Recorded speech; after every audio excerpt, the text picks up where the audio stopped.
casos que entram por uma via e poderiam e saem pela outra, que era uma pergunta que a gente queria fazer. Por exemplo, entra para dizer quero fazer uso capião e tem que retificar, ou entra dizendo quero retificar e tem que usar capim. Acho que... é muito comum. É muito comum. O que é mais comum, porque o que acontece, né? A retificação diária é também um processo que foi extrajudicializado, né? Lá em 2004, com a Lei 10.267, quando a Lei 10.267 foi publicada, se eu não me engano, foi em agosto de 2004, bem no inicinho de agosto, eu não me recordo se foi no início de agosto ou no final de julho, eu entrei para o cartório no dia 6 de agosto. Então, eu entrei assim, eu cheguei junto com a retificação administrativa, sabe? Uhum.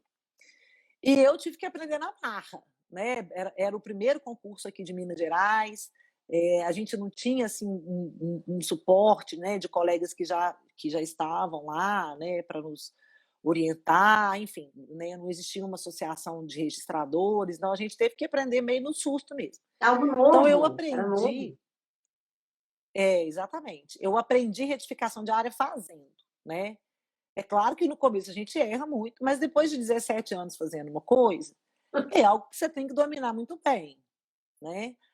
Agora, eu faço isso, retificação de área é uma coisa que eu faço assim muito no cartório. Eu arrisco dizer que retificação de área é o ato que eu mais pratico no cartório. Mais do que a compra e venda. E aí a gente ainda vê muita gente tentando regularizar via retificação de área algo que só é regularizável via uso capião, né? E como é que eu faço para saber o que é uma coisa e o que é outra coisa? Bom, a dica é: a retificação de área não altera direitos, ela não cria, ela não modifica e ela não extingue direito de ninguém. A uso capião altera direitos, a uso capião cria, a uso capião modifica e ela extingue, né? Então, se eu tenho uma propriedade que está registrada no meu nome e essa propriedade tem uma escritura que fala que ela tem 100 hectares, acontece que eu fui lá e levantei o perímetro dessa propriedade e, na verdade, ela não tem 100, ela tem 250 hectares. O direito que eu tenho, o direito real, ele não é sobre 100, ele é sobre 250. Uhum. Porque o que eu adquiri foi aquele 100 com uma descrição do seu perímetro. Isso a gente regulariza por retificação de área, né? Eu não estou aumentando o direito de ninguém, o direito dele permanece o mesmo, tá?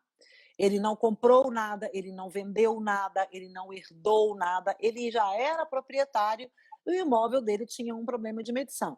Ah, mas é muito grande, de 100 para 250. É normal. Dependendo da região onde está o seu imóvel, é normal. Aqui em Mariana é normal. Muito bem. Contrário senso, se eu tinha lá um imóvel de 100 hectares, mas na hora que eu levantei, ele tinha 120, ou ele tinha 98, tá? Eu tenho uma escritura de 100 hectares. E aí eu comprei do meu vizinho um pedaço do terreno dele para acertar a divisa. Então, eu comprei, vamos supor, dele uma área de 10 hectares. Depois que eu medi tudo, né? Depois que eu medi tudo, eu descobri que a propriedade que eu já tinha, mais a parte que eu comprei do vizinho, não deu 100 hectares, deu 98. A área está menor do que inscrita, né? Mesmo eu tendo comprado a parte do vizinho. Aí eu vou lá no cartório e tento fazer a retificação de área, porque, afinal de contas, a área diminuiu. Muito bem. Este não é um caso de retificação de área. E o registrador vai descobrir. Porque na hora que ele fizer o histórico, né, a avaliação do domínio, dominial dos confrontantes, ele vai descobrir, né? E aí, ele vai te dar uma nota devolutiva, por quê? Porque caso ele aceite fazer essa retificação, ainda que para menor, porém consciente de que houve uma transmissão de uma parte, quer dizer, houve um desmembramento com uma anexação e uma transferência de propriedade, criando o direito e extinguindo o direito. Você está fazendo as 3 coisas ao mesmo tempo. E não é o caso. Então, a gente tem que usar a ferramenta correta para o problema correto. E muitas vezes isso acontece até por desconhecimento mesmo, né? Esse raciocínio assim, se está ficando menor, não tem problema. Não, não é isso.